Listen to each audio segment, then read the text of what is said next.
Hello guys, how are you all? This is lecture number 6 on JEE Concepts, and the topic for this lecture is concepts and questions on Newton's laws.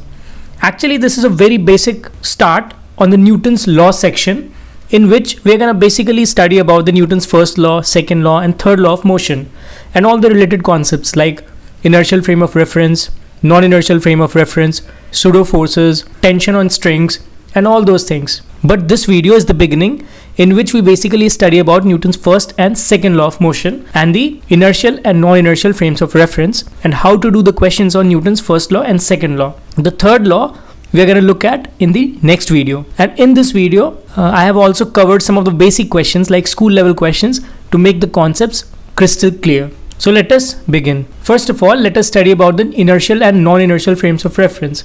But before that, you're going to need to know about the Newton's first law of motion. So this is basically the statement of Newton's first law of motion, which is if the vector sum of the forces acting on a particle is known to be zero. Suppose this is a particle I am having, and a lot of forces are acting on this particle. Say this is F1, say this is F2, say this is F3, and say this is F4.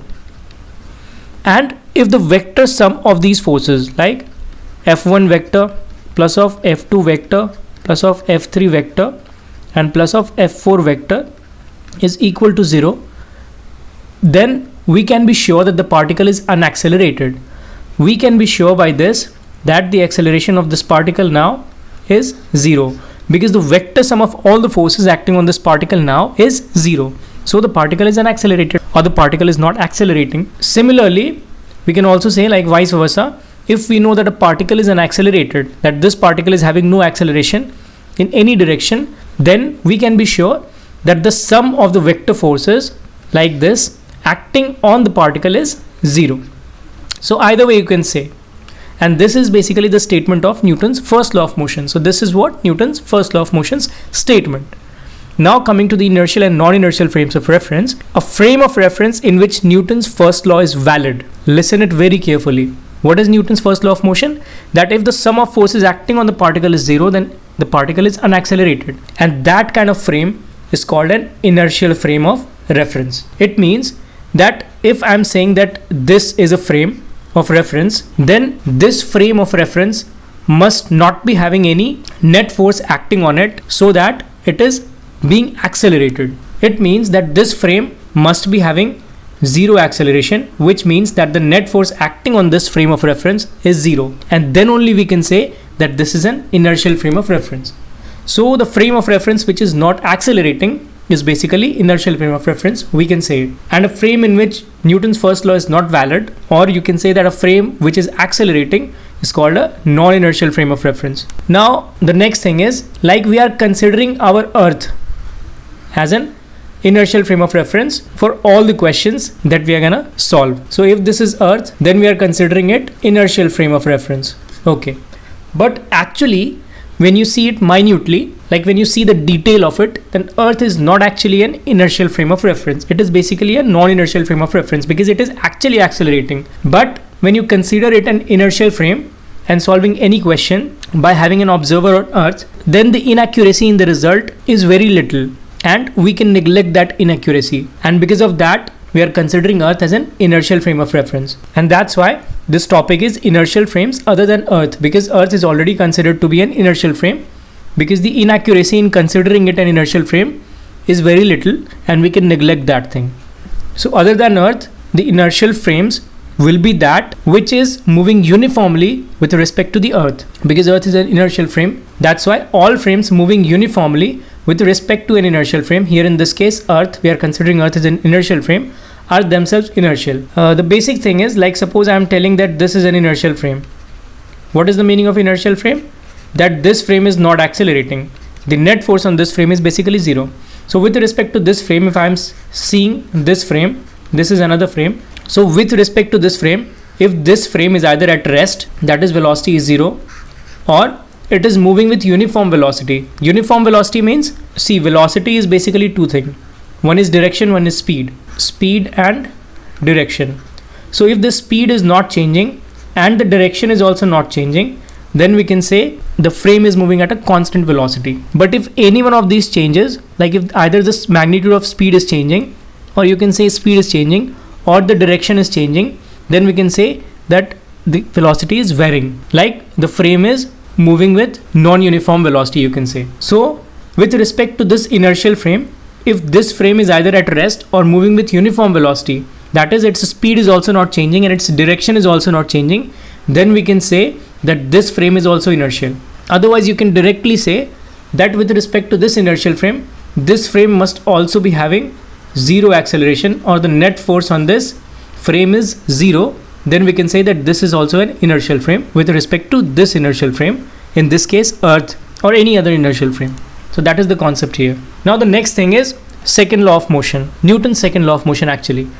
So the acceleration of a particle as measured from an inertial frame is given by the vector sum of all the forces acting on the particle divided by its mass. Okay, suppose I am taking this particle of mass m and a lot of forces are acting in this particle. Say this is F1 and this is F2 and this is F3. Okay, and if I am summing this up, like the vector sum of these forces, I am now assuming not equal to 0. And I am actually dealing with this mass m having these many forces with respect to an inertial frame. Say in this case, I am having an observer on Earth, which is an inertial frame. So with respect to this observer, I have written this force F1 vector plus F2 vector plus F3 vector, which is not equal to 0. Okay, this is the vector sum of these forces. So when I'll divide this vector sum, like F1 vector plus of F2 vector plus of F3 vector with the mass of this particle, that is m, then this is basically the acceleration of this particle with respect to this observer on Earth, which is an inertial frame. So this is what basically this statement of the Newton's second law of motion is saying us. Now let us talk about the working with Newton's first and second law, which we have just studied. So these 4 steps, like steps for writing equations from Newton's laws, are very important. And believe me, just by following these 4 steps very carefully, you are gonna do any questions related to first and second law of motion, like Newton's first and second law of motion, and that too with great ease, without having any pressure on your mind. You just need to follow these 4 steps very carefully, and then no matter how tough the question will be, you're gonna solve it. But you need to follow it very carefully. Like first decide the system, identify the forces, make a free body diagram, and then choose axis and write equations. So let us take an example for that. Let us take a particle of mass m, and somebody is pulling this particle with the force F in this direction, which is making an angle theta with the horizontal, and this particle is basically kept on Earth like this. So first of all, you need to decide the system. Well, deciding the system will completely depends on the question itself, like what the question is asking. If the question is asking something about this mass m, like where this mass m will be after 2 seconds if this force is acting constantly on that mass m, something like that, then you need to consider this mass m as a system. Otherwise, you can also consider the system as this Earth or this man, which is basically pulling this mass m with the force F at an angle theta. So that depends upon the question, and that will be very much clear when I'll do the question. So for now, I'm just taking this mass m as the system. And secondly, you need to identify the forces. So just identify the forces on this mass m. Well, that will be in the downward direction, it will be mg. That is a gravitational force by which the Earth is pulling this mass. And the reaction of that will be electromagnetic force in the vertically upward direction as n. Okay, so these are the forces which is acting on this particle, on this system, which we have considered as system. Now third one is make a free body diagram. So this is small m, this is F, this is theta, this is n, and this is mg. So this is basically the free body diagram. Now choose axis and write equations. Let us choose this as x-axis and this is y-axis. Always choose horizontal direction as x-axis and vertical direction as y-axis. In that way, you will get lesser confused. Otherwise, if you keep changing the directions, like vertical direction is x-axis, horizontal direction is y-axis, and sometimes this is x-axis, that is y-axis, then you will get confused. So one thing, just follow. Horizontal direction is x-axis and vertical direction is y-axis. That is, right hand side will be x and upward will be y. Now you just need to take the components. Now this component thing, I've already discussed in the previous video also, that you need to be very clear about the components. Because if you are weak in taking the components, then you will surely gonna commit the mistakes. At each and every walk of class 11th and 12th physics for JEE Advanced or JEE Mains, you need to very clear about the components and this angle. So here this f, I'm taking the component in the positive x direction as f cos theta, and in positive y direction as f sin theta, like this. Now I have already taken the component, so no use of this force F, because I have already taken the components. Now this is our mass M, and in the vertically upward direction we are having two forces, N plus F sin theta. In the downward direction we are having mg, and in this direction we are having F cos theta. So this is what our free body diagram is. Now if suppose it is given that this particle is accelerating in this direction A with respect to some inertial frame of reference, then you can write that F cos theta is equal to small m into A, like this. And in vertical direction, if no motion is happening, then you need to equate the force, like mg is equal to n plus of F sin theta, like this. So these two are basically the equations, and this is how we basically write equations. So first of all, decide the system based upon the questions, identify the forces, take the components, make a free body diagram of the forces, choose axis and write equation. Actually you need to choose axis in the beginning, and based upon that you need to divide the forces into the components. So now let us see how to apply these things with the help of questions. So the first question is, a block of mass 2 kg placed on a long frictionless horizontal table. First of all, let us make a table. Suppose this is the surface of the table, and a block of mass m is equal to 2 kg is basically placed on this frictionless horizontal table, and it is pulled horizontally by a constant force F, like this. So first this block was kept, and after that it is being pulled by a horizontal force F. So initially this mass m is at rest, that is u is equal to 0. The initial velocity is equal to 0 because that 2 kg mass is being placed. Placed means what? This word you need to understand. Placed means initially it is being placed, and after that the force is acting on this particle. So initially the particle is at rest, ui is equal to 0, and after that the forces started acting on this particle, which is a constant force. Now it is found to move 10 meters in the first 2 seconds. Suppose after this application of force, this particle has moved to somewhere here, and this distance from center to center is basically 10 meters. This is x, in the x direction. I am taking this as x and this is y. I have already told you. First of all, you need to have the system, and in this situation the question is completely asked about this 2 kg block, like find the magnitude of force F. So I have taken this as system. This is our system basically. After that our second step was you need to show the forces. So there is only one force which is acting, which is F. So I have already shown it. After that you need to make a free body diagram. So this is basically the free body diagram. Like this is 2 kg mass, this is 2g gravitational force, this is electromagnetic force N, and this is force F. So this is basically the free body diagram. After that you need to take the axis, which I have already taken, and write the equations. So here it is asking about the magnitude of force F, and force F is acting in the horizontal direction, like x direction. So no need to take care about this vertical direction forces like N or 2g, or you can just write N is equal to 2g. This normal reaction will be 2 into g. G is what? 9.81 meters per second square. That is an approximation, but good one. So now this x is basically 10 meters because the particle basically moved 10 meter in the first 2 seconds. So time is equal to 2 seconds. Ui, that is initial velocity, is 0, and we need to find the force F. So for finding this force F, this particle must be accelerating because of this force F, and this is a constant force. So let us say that the acceleration of this particle because of this force is A. So writing the equation in the horizontal direction, it will be like F is equal to m into A, and m is 2, so 2 into A. So what will be A? A will be basically F upon 2, that is equal to A. So we also know the acceleration F upon 2, but that is with respect to this force F, and this force F is unknown, so A is also unknown. Actually this is what we need to find. So after that we already know the equations of motion. So let us apply here the second equation of motion, that is x is equal to ut plus of half at square. And here we already know that this u, that is initial velocity, in the x direction is 0. So this is basically 0, which finally gives us x is equal to half at square. Now we already know these values. X is what? That is 10 meters, which is already given in the question. 10 is equal to half. What is A? A is basically this F by 2. So F upon 2 multiplied by time is what? 2 seconds. So 2 square, that is 4. So this 2 times 2, this 2 times 1. This here F is what? 10 Newton. That is our answer. So this is how you need to proceed. You just have to have a system at first, then you need to show the forces, then you need to make a free body diagram, then you need to have equations in the directions of unknown. Like, you don't need to write equations in all the directions every time. Just practice it to make the concept more clear. But when you have practiced a lot, then obviously you're going to understand just by reading the question then in which direction you need to write the equation. And you need to choose the axis at first only. And I've already told you that where to choose X and where to choose Y.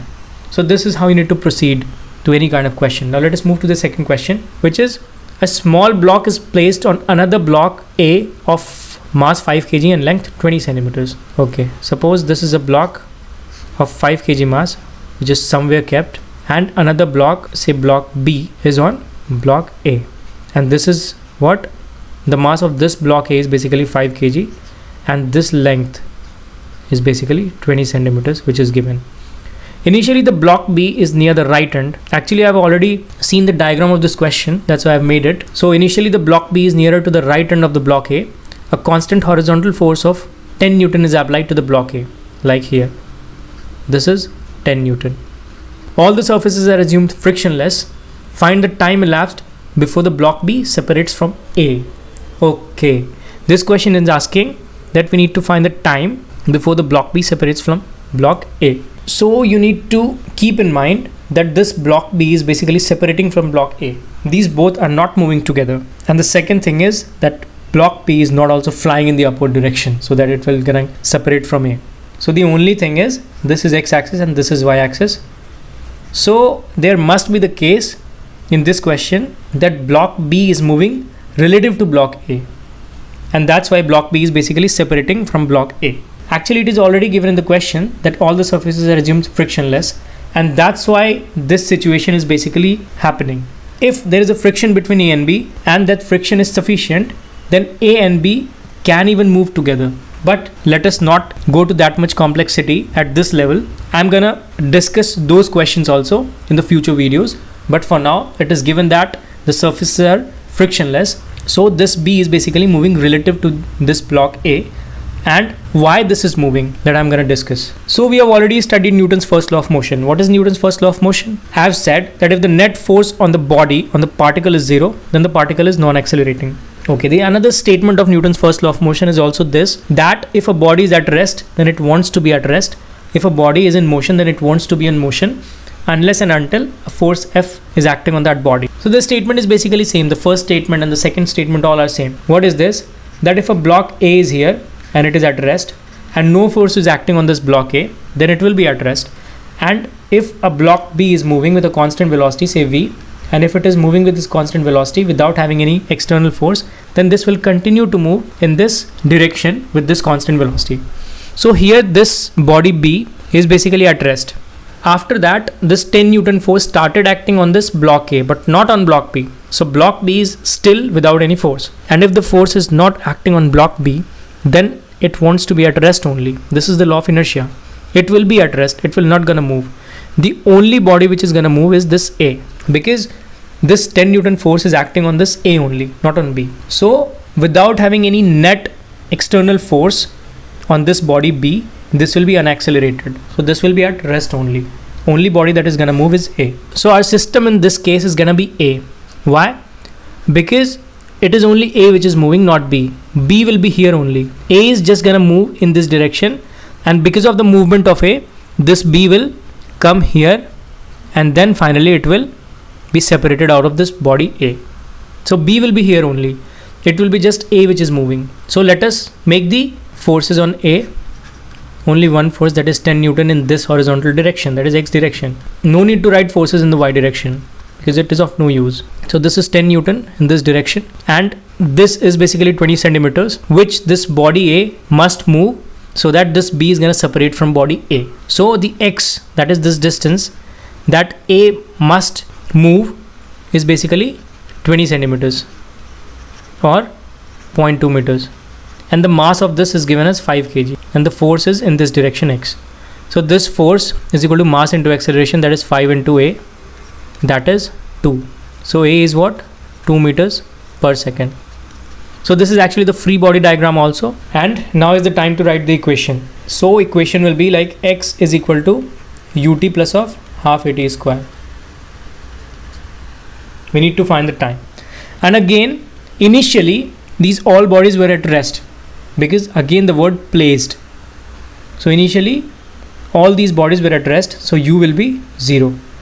And x is what? 0.2 meters, because that is how much distance this A needs to travel to get separated from B. So this will be 0.2, that is equal to half into acceleration is what? This 2 multiplied by t square. This 2 cancelled out. So we have get t square is equal to 0.2, or this t is equal to root under 0.2, which is nothing but 0.45 seconds. That is the answer. So it needs 0.45 seconds for this A to get separated from B, because it is only A which is traveling, not B. B is there only as per the law of inertia, or Newton's first law of motion. So this is how you need to proceed. This is actually a good question, you can say, to understand the basic concepts behind the law of inertia. So now let us move towards another question. Now this is a graph based question. A particle of mass 50 grams. Mass is what? 50 grams. Moves on a straight line. Suppose this is the particle and this is moving on the straight line, say here. The variation of speed with respect to time is shown in figure. This is time basically in seconds, and this is speed basically in meters per second. So the variation of speed with time is already shown in the figure. Find the force acting on the particle at t is equal to 2 seconds, at t is equal to 4 seconds, and at t is equal to 6 seconds. So first of all, here you need to know a little bit of calculus, that acceleration can be written as dv by dt, that is rate of change of velocity with respect to time. This you need to know. And this is nothing but slope in this case, because this is v versus t diagram. This is what vt graph. So in case of vt graph, dv by dt will be nothing but tan theta, that is slope. So that will be equal to acceleration actually. The slope of this graph is basically the acceleration, because acceleration is rate of change of velocity, which can be written as dv by dt. So it is asking us to find the force at t is equal to 2 seconds, like somewhere over here, then t is equal to 4 seconds, like somewhere over here, then t is equal to 6 seconds, like somewhere over here. So I can extend this thing like this. This is actually a trapezium. So we can have an easy way of finding the tan theta, which is slope. Let us take this as theta 1 and this is theta 2. So at t is equal to 2 seconds, like over here, let us find the tan theta, which will be basically acceleration. And if we get the acceleration, then we have to multiply this acceleration with m to get the force. That is what the question is asking. So that will be the answer. So at t is equal to 2 seconds, this is basically the slope. And from t is equal to 0 second to t is equal to 3 seconds, this is 3, this is 4. Here, the slope is going to be constant. And from t is equal to 4 seconds to 8 seconds, this slope is going to be constant, like this. But from 3 to 4 seconds, this tan theta, that is dv by dt, rate of change of velocity with respect to time is 0. So here the acceleration is 0, because the velocity is not changing with respect to time. But here the change is constant from 0 to 3, and from 4 to 8 also the change is constant. So tan theta from 0 to 4 will be what? 0 to 3 actually will be what? This here to here height, which is basically this 15, and this from 0 to 3, which is 3. So tan theta is equal to dy by dx or dv by dt. So this is 15, which is dv, upon this is 3. So 3 times 5 is 15. So tan theta is 15, dv by dt is 15, or a is 15 acceleration.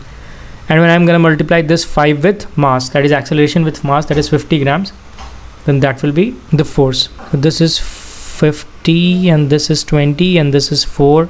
So that is equal to 1 upon 4 Newton, or 0.25 Newton. That much force is acting at t is equal to 2 seconds.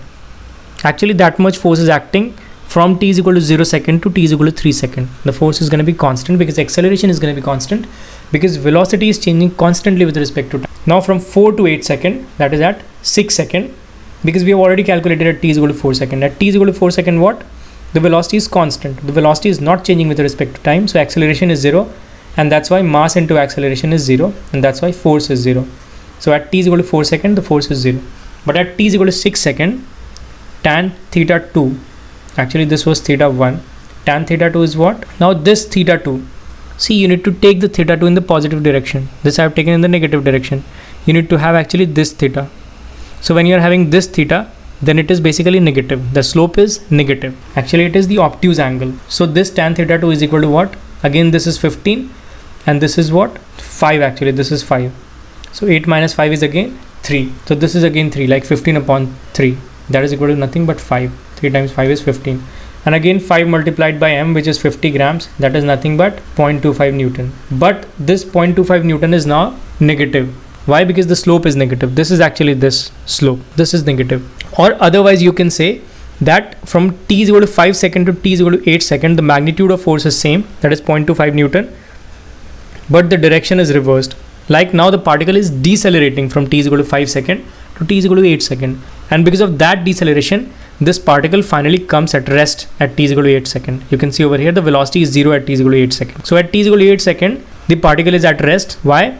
Because the particle is started to decelerate from t is equal to 5 second and the deceleration is constant till the particle comes to rest, that is at t is equal to 8 second. So from t is equal to 0 to t is equal to 3 second, the particle is basically accelerating with an acceleration of 5 meters per second.